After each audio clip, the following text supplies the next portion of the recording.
It would not only kill Prop 12, but it will kill all animal agriculture laws, environmental laws. It would kill a lot of interstate regulations, basically.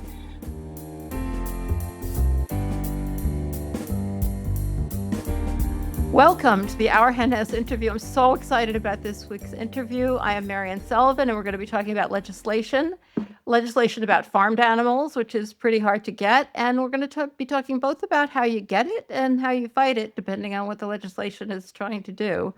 And just a quick reminder before we start that about the Our Hen House podcasts. Rising Anxieties comes out on Tuesdays, the Hen Report on Thursdays, and the long form interview, which is this, on Fridays. And the bonus for flock members comes out on Mondays. And we're a podcast and we're on YouTube. I know I say this every week a million times, but we are. So please subscribe and hit like wherever you listen, because it really, really, really does help us out. Today, we are so delighted to be doing the latest installment in this series of podcasts we've been doing in coordination with the Animal Policy Alliance. And we have three guests here today. Brian Hackett serves as Director of Government and Community Relations at Associated Humane Societies, which is New Jersey's largest animal sheltering organization. And there he leads animal welfare policy initiatives and builds community partnerships. Amit Dhuleshia is a co-founder of Strategic Action for Animals and the founder of the Action for Animals app.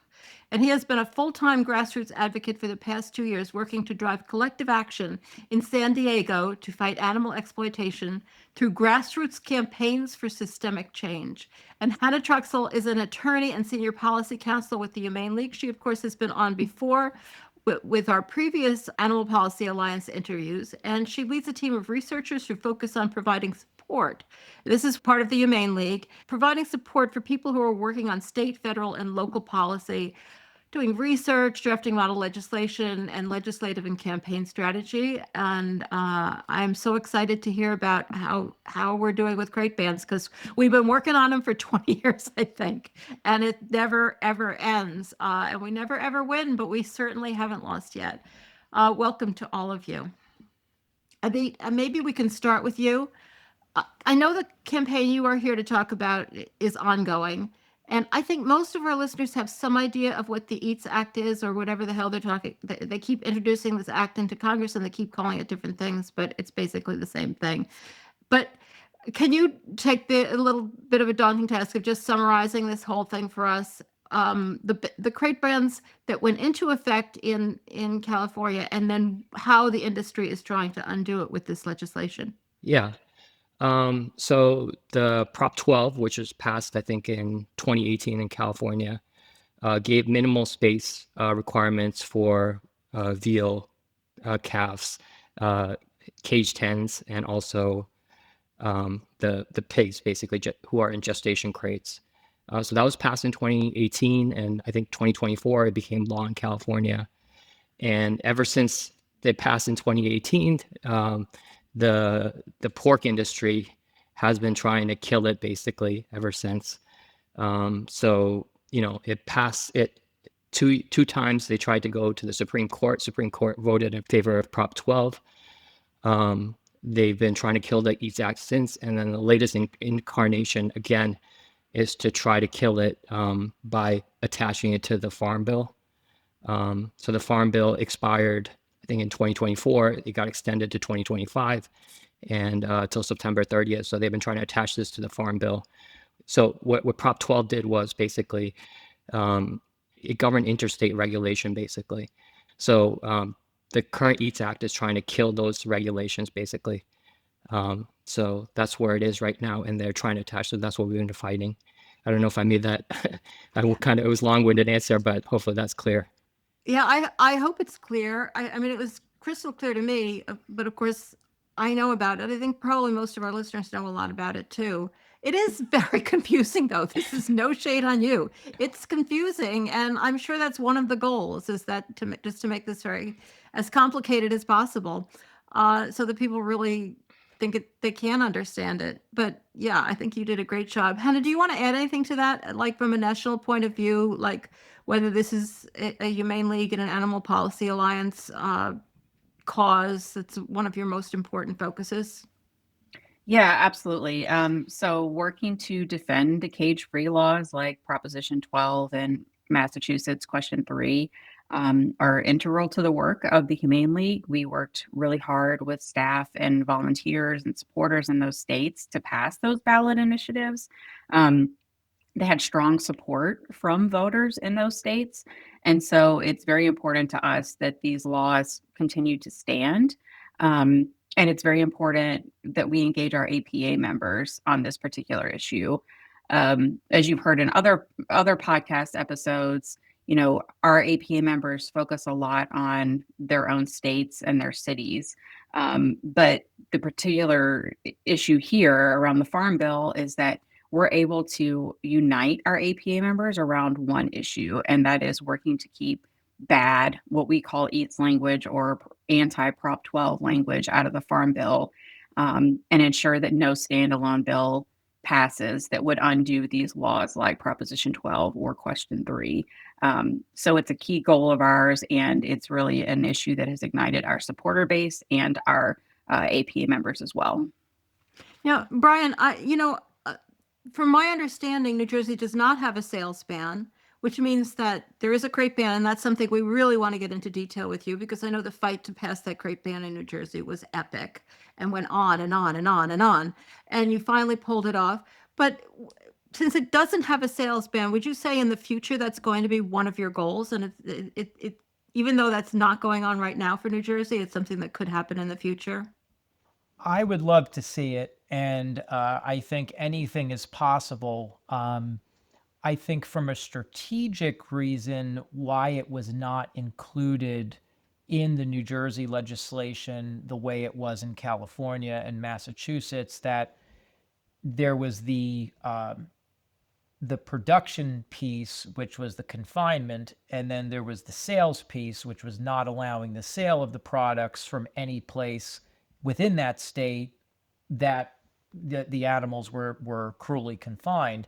We didn't have that sales piece in the New Jersey law, largely because getting it done as it was just on the confinement side was enough of a heavy lift and was such an ongoing effort for so long that we said, you know, politics is the art of the possible.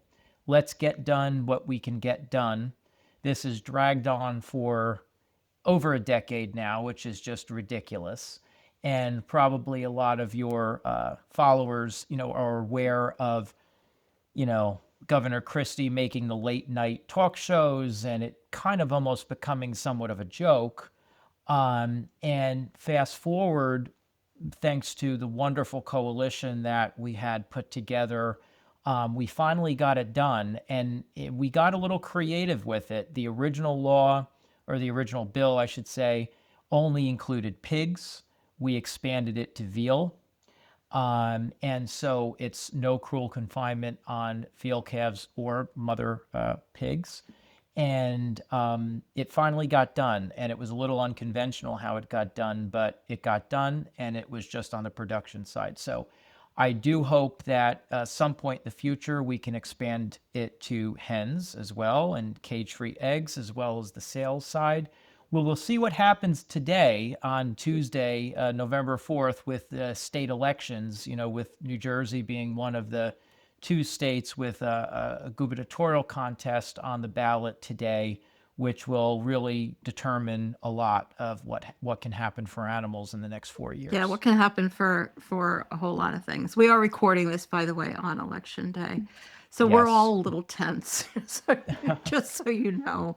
All right, I really want to hear more about that fight in New Jersey. But first, I really want to get back to the sales ban issue, since we started with that with Amit. And California is one of the few states that has a sales ban. I mean, this is really like New Jersey has taken the first step. California, as is so often the case, California is frequently the lead in progressive legislation, took the first step first. Well, not first. Actually, Florida did it first, which, you know, throws my whole theory out the window. But forget about that. So California did the triple, the hens, the pigs, the calves. They were the first on that, and they were the first to do this sales ban, which is absolutely key. absolutely key. You can't just have everybody move to Idaho and do it there, because that's exactly what they'll do. And so California really is the state that has a lot to lose with this legislation that's bouncing around Congress in every different possible way they can make it bounce. And I understand that your organization is very grassroots. I want to hear a little bit more about that, and tell us why you decided to take on this huge issue as the fight that you really wanted to get involved in. Well, I mean, we work on multiple issues, but this is a core Animal Policy Alliance issue.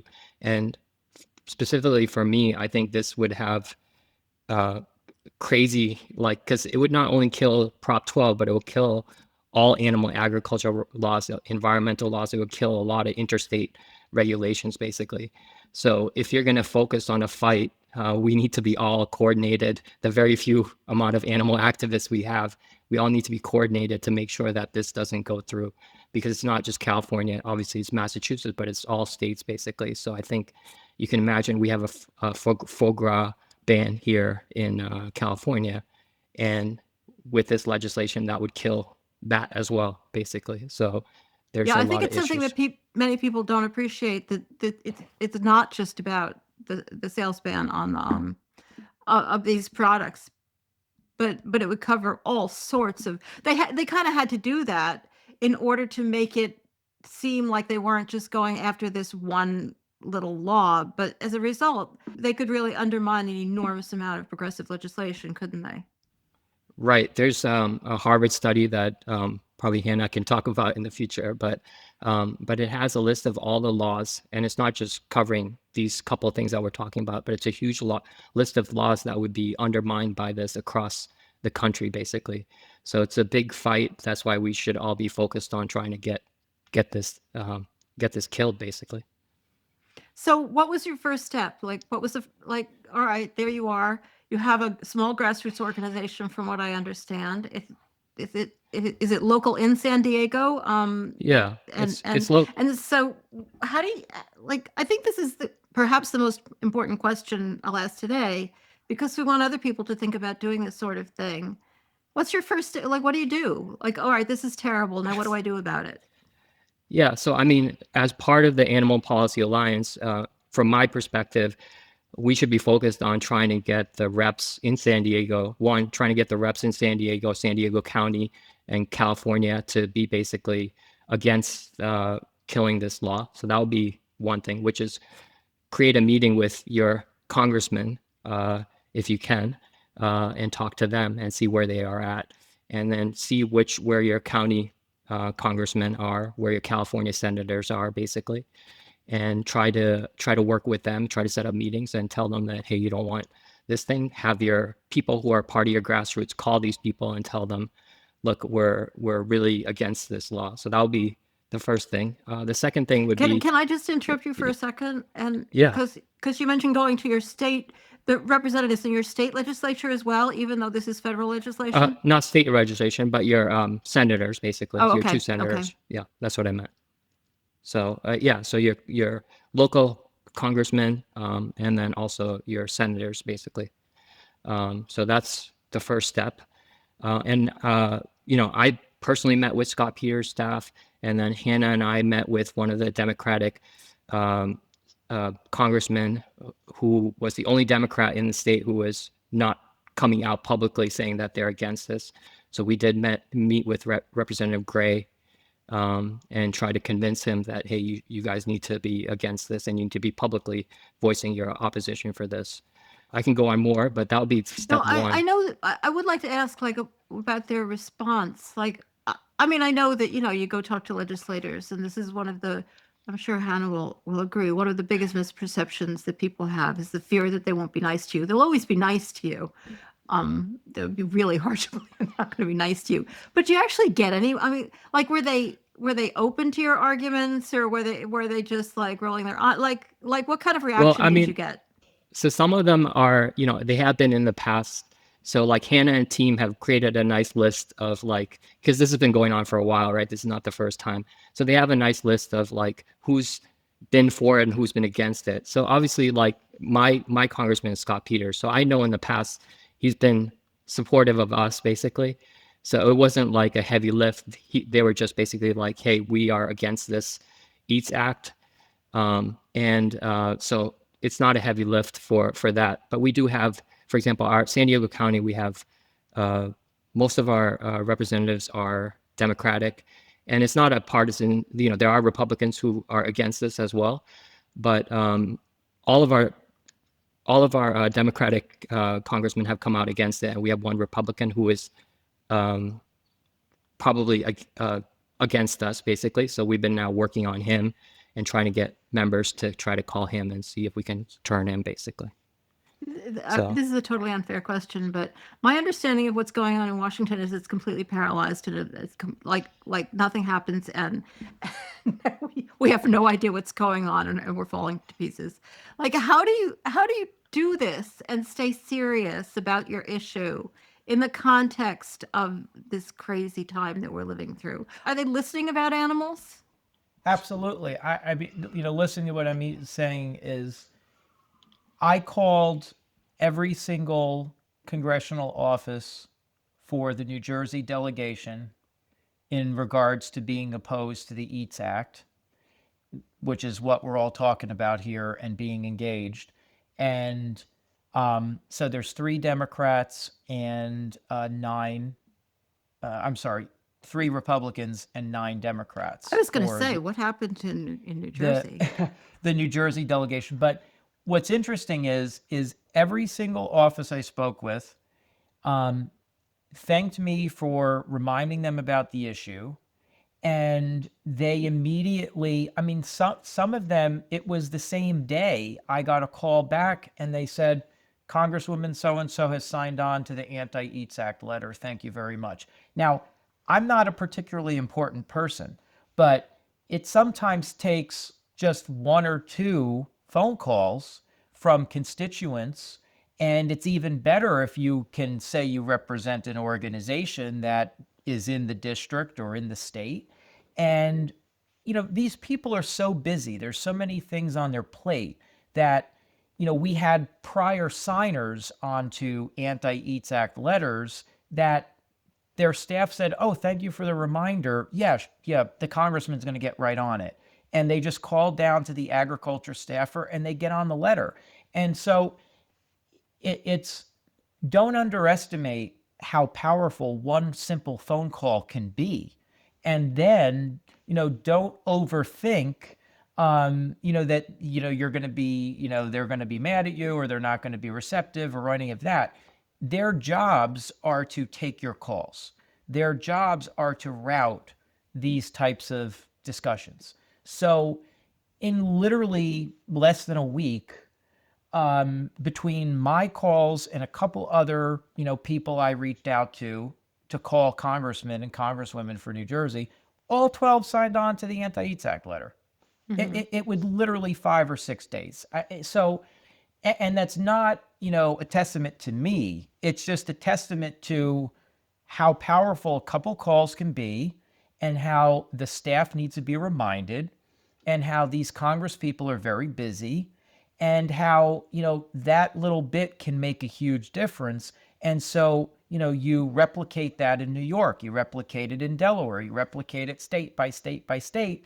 And the next thing you know, groups like the Humane League working on this nationally have, 170 some odd Democrats signed on and however many Republicans signed on. And it's critical mass, and that's chipping away. So how to stay motivated, how to stay positive, it's focusing on the incremental progress and notching these small victories that all augment to killing the Eats Act again, God willing, which has been killed year after year after year. Yeah, no, it's not. We should make clear that they have been trying to do this for a long time and have repeatedly failed. So this is hardly, so often we get into fights that like they just seem like an unbelievable uphill battle. This is not one of them. I mean, it's been one before, and there's no reason it can't be one again. Brian, I feel bad because I didn't realize that you, in the materials that I got, I didn't realize that you were this active in this particular fight as well, because I mean, obviously in California, they're defending their own legislation. I mean, it's really, they have this really terrific argument going in. The federal government is trying to undermine what California has actually voted on. You don't have that kind of background or legislation that you're defending, but you still feel comfortable like just going in there and saying, regardless of New Jersey's position, this is really bad legislation. Just do you talk about like states' rights kind of arguments? Yeah, well, I mean, there are so many arguments against the EATS Act. You're absolutely correct that California has a particularly special vested interest in this because of those reasons. But one of the strongest talking points, I think, in opposition to this EATS Act is the far-reaching impact it could have on numerous state-based and local animal protection measures, environmental measures. I mean, so that's what makes the argument so strong is I was able to just in my little, 30-second soapbox with each congressional office staffer say, look, Congresswoman so-and-so has to get on this and be against this because all of the laws that our legislature in New Jersey passed that we worked so hard on for years could be impacted by this. It's something known as preemption. The federal government is preempting all of those other things because if the EATS Act were to pass, it negates those state and local laws. So it's not just something that impacts California, although it'd be horrific for California given, their vested interest, but it would have ripple effects across the whole country. So I think that is one thing that makes the arguments against this so strong, which is why there's so much bipartisan opposition to it. Yeah. And Hannah, do you feel that that's a role that the Animal Policy Alliance is particularly useful on? Because I would imagine a lot of grassroots animal organizations and even the big one, I mean, they're not familiar with all of these arguments that are outside the animal implications of this law. Like, because how could they be? This is not their bailiwick. Is that one of the things that the Animal Policy Alliance tries to provide in encouraging animal organizations to oppose this? Yeah, absolutely. I mean, I think going to Brian's point, it's really important to keep in mind that this is, if passed, would be federal overreach, full stop. And, Amit was talking about the Harvard report that came out in the last few months, and they also provided one back in 2023 when the EATS Act was first introduced. And we're talking about thousands of laws that have nothing to do with confinement. So a law, for example, about testing for zoonotic diseases for like importation of cattle, like a law like that would be impermissible under a law like the EATS Act. That's a fairly compelling topic at the moment. Right. Isn't it? That and federal overreach, frankly. I mean, it's just so blatant in its steamrolling of state and local laws to the detriment of all of us. And that's one of the things, in my meetings with congressional staffers that I've tried to really drive home, because when you go in there representing an organization called the Humane League, they're like, oh, this is another animal advocate. They're just going to talk about animal rights or, hone in on Prop 12. And I am there to partly talk about that. But there's also this much bigger issue here that we're not talking about, which is the breadth of impact that a law like this could have on public health, on confinement laws, on farmers, frankly. It would have, disastrous impacts on farmers that have made the financial commitment to transition away from gestation crates or battery cages. And even talking about zoonotic diseases, if those laws were undercut or killed, they could have an outbreak in their herd like we're seeing with, bird flu, and that would be disastrous. So upholding these laws really benefits all of us, not just, the animals and animal advocates. Yeah, I mean, anytime we can get anybody else on our side, it's crucial because it is so often so difficult to do it. I mean, one of the things I was intrigued with with what I read about what you've done is that you've also gone to the Democratic Party I think. Is that right? And trying the institutional party and trying to. Can you talk a little bit about that rather than just going Yes. to a legislator, going to the party itself? Yeah, so we did both. There's a California Democratic Party, and there's one at the county level as well. You can pass resolutions stating that, hey, the California Democratic Party is against the EATS Act, or the San Diego County Party is against the EATS Act. The idea of this is basically to put more political pressure on potential Democratic congressmen or senators who may be against it, and just create more publicity around this topic. So we've been, we started actually 6-7 months ago around this, and it took a long time. But so we just had to find somebody who would be, who is a California delegate. They have their own process basically to kind of have them bring this up. So we wrote the piece for them. They were supportive. And just recently we passed it at the county level. So San Diego County just passed a resolution that says that San Diego County Democrats are against this EATS Act. And in February, it'll be now moving to the state level. And we're hoping that it would pass at the state level. It should. But that would be a resolution passed saying, hey, the California Democratic Party is against this EATS Act. And like you had mentioned before, it's not a huge amount, of lift, basically.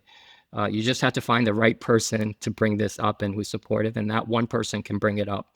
And the California Democratic Party is generally supportive, since all of our senators and besides one and all of our congressmen besides one has been publicly supportive. So it's not a controversial thing for them to be supportive, but it's just another way to kind of Well, to get more. it just creates a little bit more comfort for them in feeling like they're on the right side here.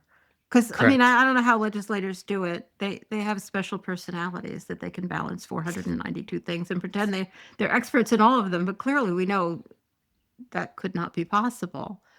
But so I would imagine creating that kind of comfort. Well, the party's for it, so it must be okay. Is really helpful.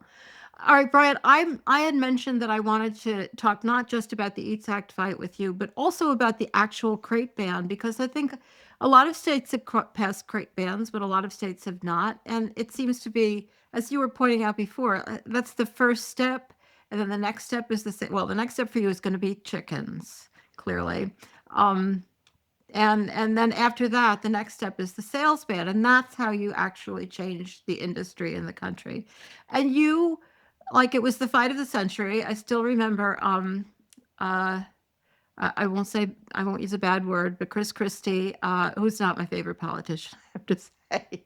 And like, it was done. It was a done deal in New Jersey, and he vetoed it. It was unbelievable.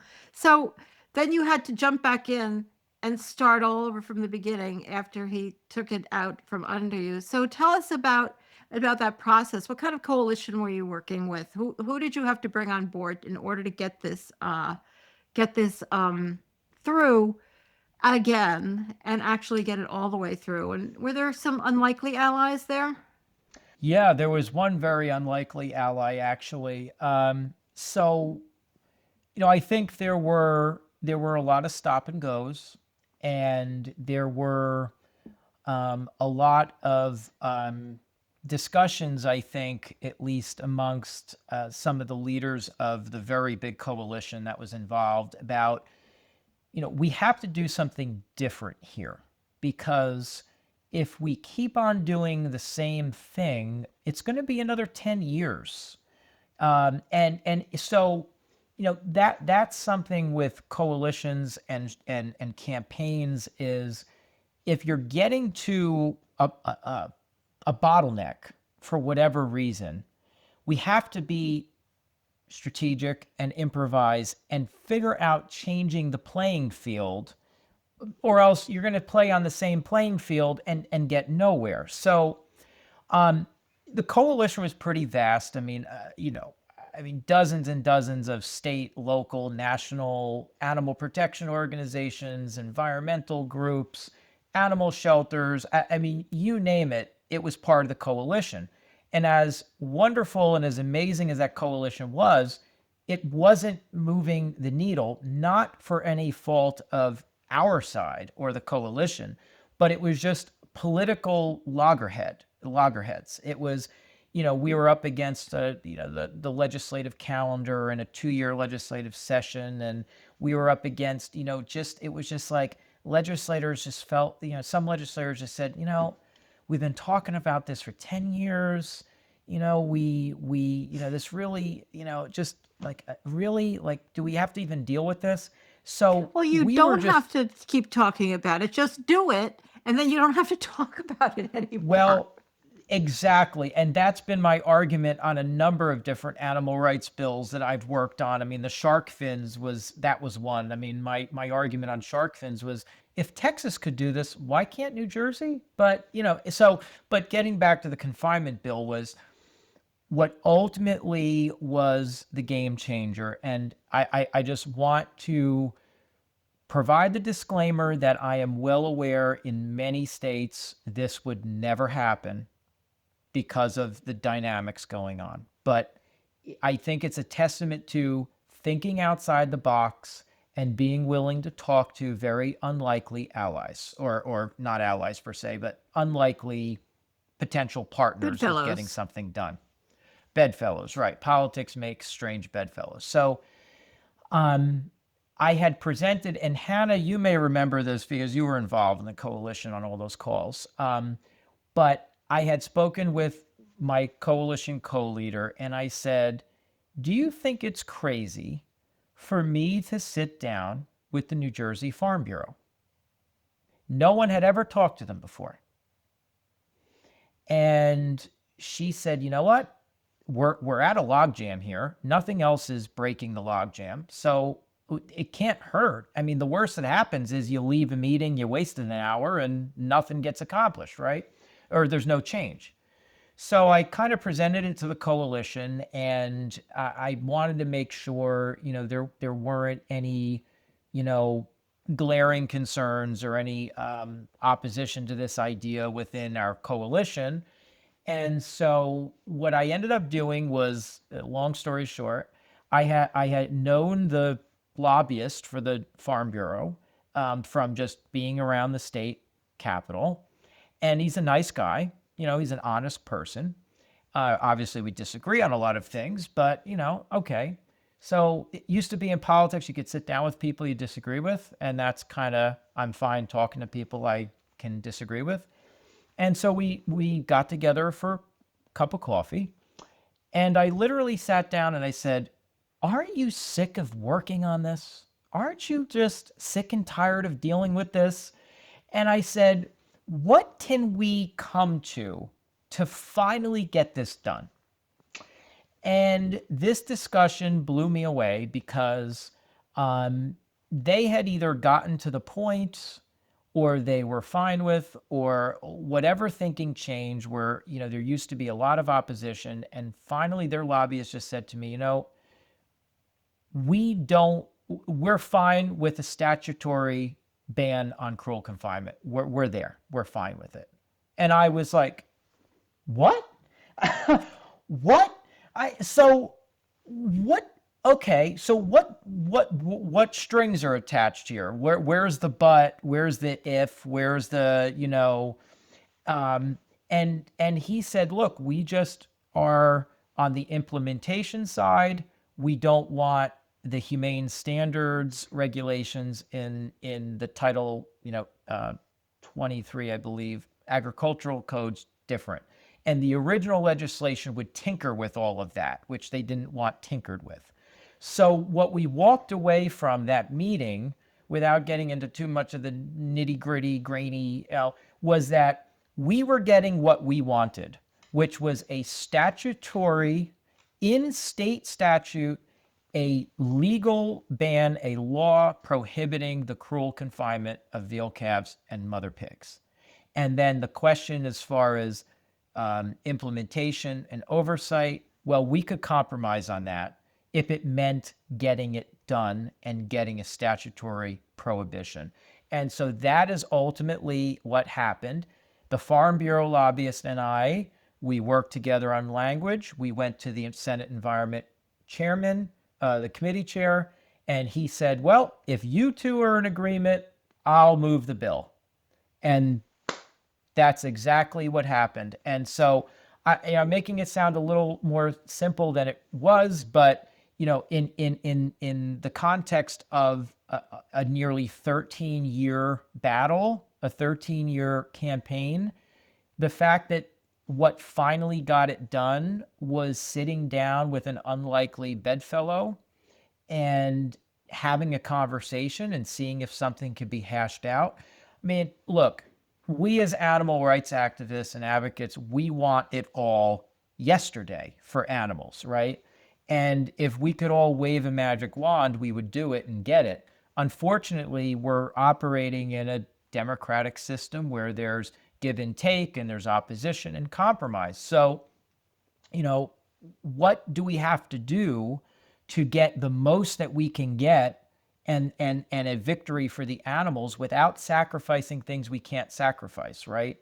So that's what happened. And to be fair, I just think that that's a reason that some people can work with legislation and some people aren't suited to it. Like, they're they can't, those kind of compromises are not necessarily saying they're the wrong thing to do, but not what they want to do. But some people can work with legislation and face the fact that there's going to be compromises. Animals are going to continue to suffer. I just am going to be able to make some progress here. You have to be that kind of person to work in this realm. It's not for everybody, but that doesn't mean it shouldn't be for some people. I am a little curious. Can we just go back to two details? Because I am wondering, what were those compromises on implementation? I assume that was just a matter of delaying how long it was going to take before this went into effect, but also on oversight, like on enforcement. Yeah. So the two main pieces were there would be pretty harsh penalties written into the statute for violations.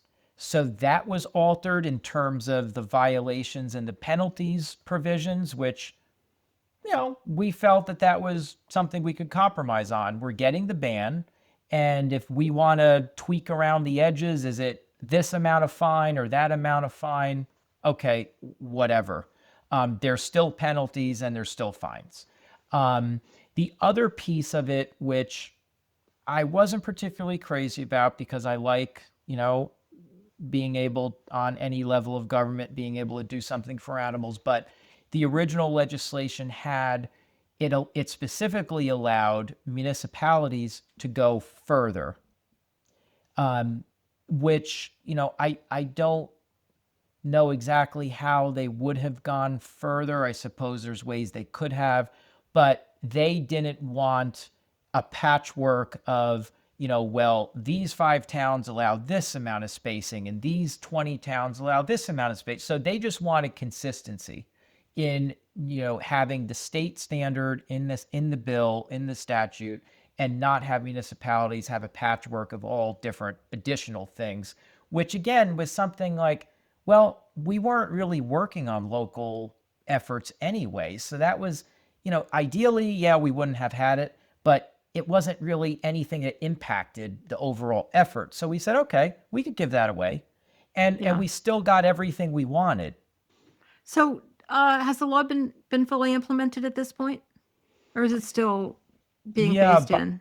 By now it should be fully implemented. And the good news is that after nearly 13 years, there's very few entities that were still using the gestation crates. So the ones that still were pretty much had to be phased out.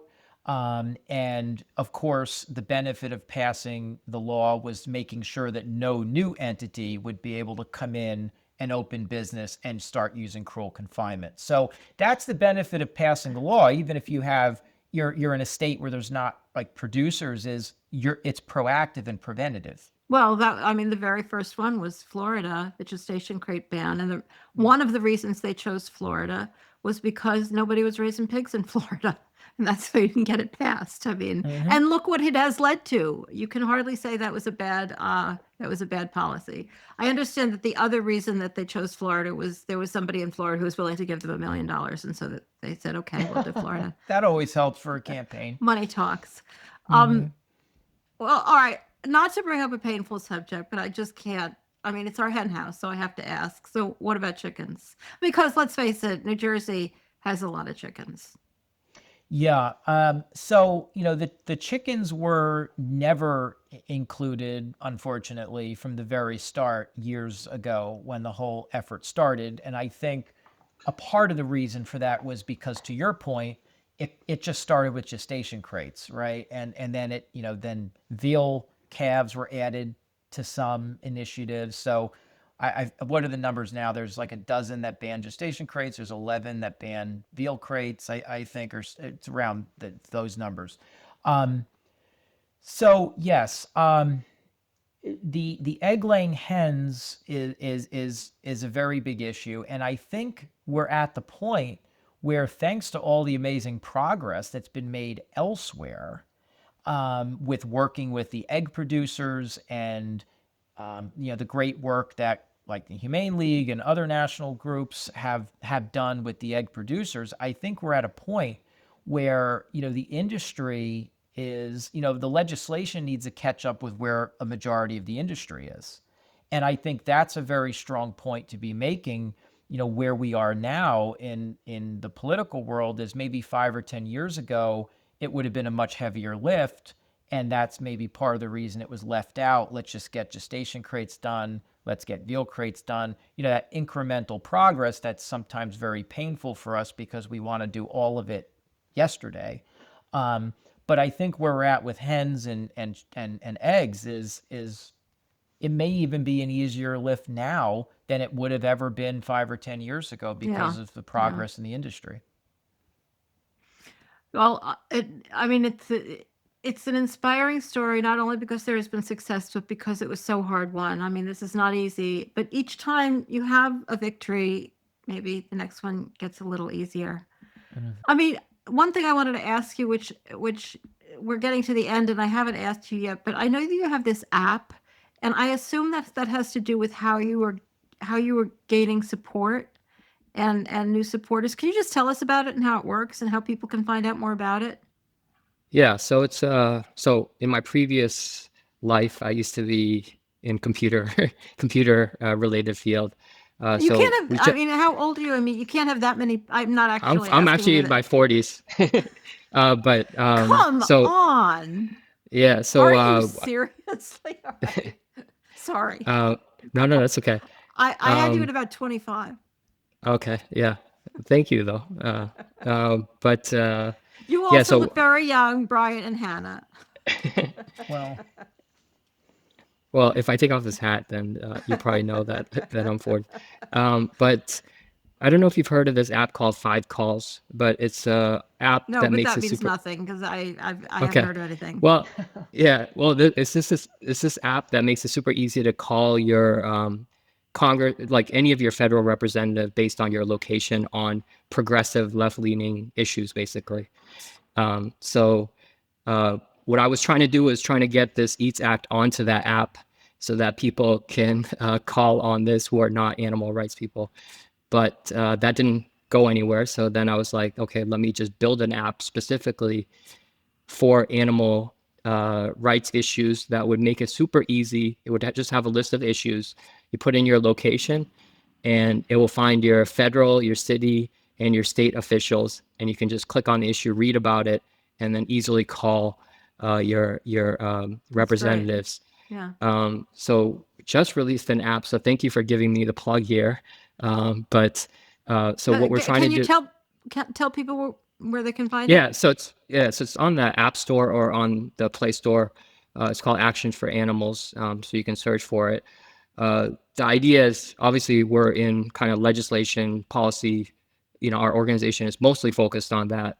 So what we're trying to do is build it so that it makes it super easy to call. Because a lot of times you hear when people talk, they're like, "Hey, call your rep," but for the normal person, it's like who is that? How do I do that? Yeah. What is the thing? So this makes it easy because you can log on to it, see which animal issues are there, and you can click on it. And we also have support for emails, so you can actually easily send emails. The idea is to gamify it a little bit as well in the next couple of months, so that we can collaboratively take actions and build a community around it. So that's kind of the idea around it. So it's relatively new, but since five What's calls, it called again? Action for Animals. Action for Animals. All right, that sounds great. That sounds amazing. Yeah. And Brian, the other thing that I didn't really get to that I wanted to ask you about, I know you work for Associated Humane Societies. I like, and in my knowledge, that's primarily a huge dog and cat, mostly dog and cat, great adoption, welfare organization in New Jersey. Um, what is it? How far has it gone into the farmed animal issue, and why did it decide to also embrace what this is potentially a controversial issue? Yeah. So, well, my work on the confinement law in New Jersey was prior to my being with this organization. When I was with the Animal Legal Defense Fund. Okay. This organization supported the legislation, as one of the many supporters and coalition members during the process. But so as New Jersey's largest animal protection organization that runs 4 animal shelter facilities, has dozens of municipal animal services contracts. We also have an animal refuge, a very large animal refuge in South Jersey that has rescued exotic animals, farm animals, you name it. I believe that organizations like mine that exist in every state around the country, if they primarily maybe deal with dogs and cats or animal sheltering, they have a pivotal role to play in having a voice on broader animal rights, animal protection issues. We as a vegan for a very long time, I always found it frustrating when the local or the county animal shelter is doing an event for to help companion animals, and then they're serving animals on a plate at a gala or at an event, and it's inconsistent ethically, it's inconsistent practically, and so I think when organizations, any organization that is engaged in helping some type of animals on some type of level, there needs to be a lot of introspection and consideration about how they can be a better voice for all animals. Because at the end of the day, I think we all agree, if there's not an ethical, mindful approach to all animals, then all animals could be subject to suffering and exploitation.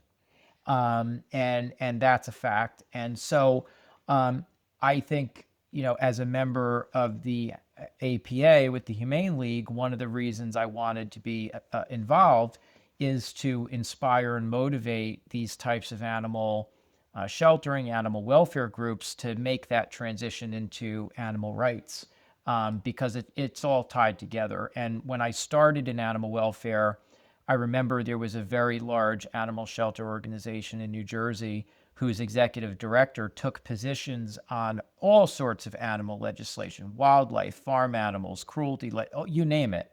And they became a statewide leader, and their donors appreciated it. And they were able to educate the community about these issues because the community already looked to the local animal shelter as kind of a leadership voice in things dealing with animals. So why not augment that? Why not expand that into being a voice for all of these other animals? Everybody bleeds, everybody suffers, everybody is hungry, everybody. So we're all living creatures here. So we're all in the same boat. And I think that is, where we need to lead by example and be that voice and play that role. And with things like fighting the EATS Act, it made a difference, to be a statewide organization that was contacting legislators and saying where we were, what our work was, why the EATS Act would impact what we do in New Jersey. It's very meaningful. So all of your listeners, probably, if they're not involved in a national animal rights group, they may be engaged with their local or county animal shelter or the local humane society. There's ways to be empowered and engaged in any of these ways and groups. And so just, inspiring people and encouraging people to think outside the box and be engaged where they are. I always love the saying, think globally, but act locally. We're thinking globally, going to the San Diego Democratic Party and asking them to pass a resolution on the EATS Act. That's thinking globally, but acting locally. And all of those things, it builds up. I believe very much in, the inertia that we build, doing these things, never underestimating, well, it's just one call, it's one email, it's one meeting, it's one resolution. Well, yes, but now New Jersey has 155 local bans on the puppy mill pipeline, and now we're in a much better position to get the state law passed the next month. So it all builds up. Yeah, I could not agree with you more. I think that, I mean, especially with everything you said, but especially the necessity of our dog and cat shelters and wildlife groups, that the necessity that everybody recognize that all farmed animals are among the animals that we have to advocate for. That's the gateway. It is the gateway into which people walk and start. It's what happened to me. It's what happened to so many of us, that you walk through that and then you understand it. And so many of those organizations just close that gate behind the dogs and cats and don't think about any other animals. So it's very inspiring. I was very inspired by what you said about that, Brian. Thank you. And I think we're going to have to call it there. This is a great conversation. I've learned a lot, and I have much more hope, which, it's election day in 2025. It's, maybe this is the turning point, guys. You've made me a little happier. And thank you so much for joining us. Hannah, before, just remind people where they can find out about the Animal Policy Alliance, and we'll also put those links in the in the show notes, of course.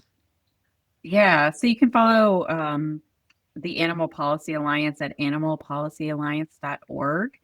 And you didn't ask for this, but I'm also going to give a plug for our Farm Bill advocacy form. So folks can take action on this issue that we've talked about today by going to thl.link/2025-farm bill. And it's easy to use. Just put in your information and it will automatically send an email to your legislators. Great. And also, just a reminder to people that the Animal Policy Alliance is, I believe, constantly hoping that more and more people will be starting up organizations and contacting them for advice. So if you're out there thinking, well, maybe I could do this too, you can, in fact, and Hannah will tell you how. Yeah, same place, animalpolicyalliance.org. And there's a contact us form on there where you can reach out about starting an organization. And we'd be glad to work with you and thrilled to work with you. And to add on to what you were saying, Mariann, about the hope, our Animal Policy Alliance members are really what gives me hope on a daily basis. You all do inspiring work, and if not for your work, change wouldn't be possible. So I'd like to invite anyone who's interested to reach out. Thank you so much. And thank you to all of you for joining me today. Before we go, I just want to remind everybody that this is the moment that we're starting our end of year fundraising campaign at Our Hen House. And we've been operating for 15 years. My God. And release 862 consecutive weekly episodes of the flagship podcast and 125 episodes of the Animal Law podcast. And I'm exhausted myself. Our end of year fundraiser is crucial to these efforts. This is when we raise all of the money, and we do have to pay, Vicki to do stuff. People have to live. Then this year we had this incredibly generous situation. All donations will be tripled. So for every $1 you give, we'll get $3 until the end of the year. So I know times are tough right now, and I know this is not for everybody. And boy, I have heard of 2 people losing their job just in the past week. It's freakish. But so we understand if it's not possible, but if it is, we would really appreciate donations of any amount. If you want to join the flock, you can do so with options starting at $10 a month or $100 a year, or you can donate whatever you can. That's at ourhenhouse.org/support. And And thank you so much for everything you do. Thank you for tuning in. Just remember, if you're a gardener or dream of being a gardener and you really don't want to put any manure in your veggies, don't forget to attend the free online Veganic Summit, November 7th to 9th at veganicsummit.com. And thanks so much for joining us and for tuning in. And don't forget to subscribe on your favorite podcatcher or on YouTube. And thank you so much to Vicki Beechler and Jen Riley for all of their help in producing this podcast.